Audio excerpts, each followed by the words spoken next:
Last ಮಾತಾಡಿ ನನ್ನ ಹತ್ರ ಇಲ್ವಾ ಹೇಳಿದ್ರು ದೇಶಕ್ಕೋಸ್ಕರ ಆಡು ಮಗನ ಅಂತ. ನಮ್ಮ ಅಪ್ಪಗೋಸ್ಕರ ನಾನು ಹೇಳ್ಬೇಕಾದ್ರೆ ದೇಶ ಅಲ್ಲ ಅಂಕಲ್, ಇಡೀ ದುನಿಯಾ ಬಂದರೆ ನಾನು ಬೇಕಾದ್ರೆ ಕೊಂಡ್ಕೊಂತೀನಿ. ನಮ್ಮ ಅಪ್ಪ ಬೇಕಿದ್ದು ನನಗೋಸ್ಕರ. ಕ್ಷಮಿಸಿ. ನಮ್ಮ ಮನೇಲಿ ನಮ್ಮಮ್ಮ ನಮ್ಮ ಅಣ್ಣನಕ್ಕಿಂತ ಜಾಸ್ತಿ ನನ್ನ ಪ್ರೇರಿಸಿದವ್ರು ನಮ್ಮಪ್ಪ. ಅವ್ರು ಇಲ್ಲೇ ಬಂತೀನಿ ನಾನು ಸುಮಾರು ನಡಾಡ್ಬಿಟ್ಟೆ ಮನೇಲಿ ಬಿಕೋ ಅನ್ನೋದು. ಬರ್ತಿದ್ದೆ ಇಲ್ಲಿ ಹೇಳೋರು ಇನ್ನೇನು ಸ್ವಲ್ಪ ದಿನ ಬಂದ್ಬಿಡ್ತೀನಿ ಮನೆಗಂತ.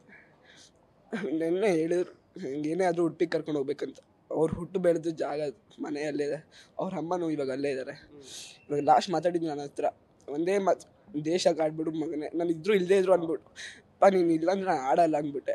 ನಾನು ಇದ್ರೂ ಇಲ್ಲ, ನಾನು ನೋಡ್ತಾ ಇರ್ತೀನಿ, ಆಡ್ಬಿಡು ಮಗನೇ ಅಂದ್ಬಿಟ್ಟು. ಅಪ್ಪನಿಗೋಸ್ಕರ ನಾನು ಏನು ಬೇಕಾದ್ರೂ ಮಾಡ್ತೀನಿ ಅಂಕಲ್. ವಿರಾಟ್ ಕೊಹ್ಲಿ ಎಲ್ಲ ಅವನು ತ್ರಿಬ್ಬಲ್ ಆಡ್ಬಿಡ್ತೀನಿ ನಮ್ಮ ಅಪ್ಪನಿಗೋಸ್ಕರ, ಯಾರೂ ತಡೆಯೋಕ್ಕಾಗಲ್ಲ. ಮುಂಚೆ ಹೋಗಿದ್ದ ಅಂಕಲ್ ದೇವಸ್ಥಾನಕ್ಕೆ, ಅಲ್ಲಿ ನಮ್ಮ ಉಡುಪಿ ಅಲ್ಲ ಸೇಮ್ ಈ ಕಾಂತಾರ ಥರ ಆಗುತ್ತೆ.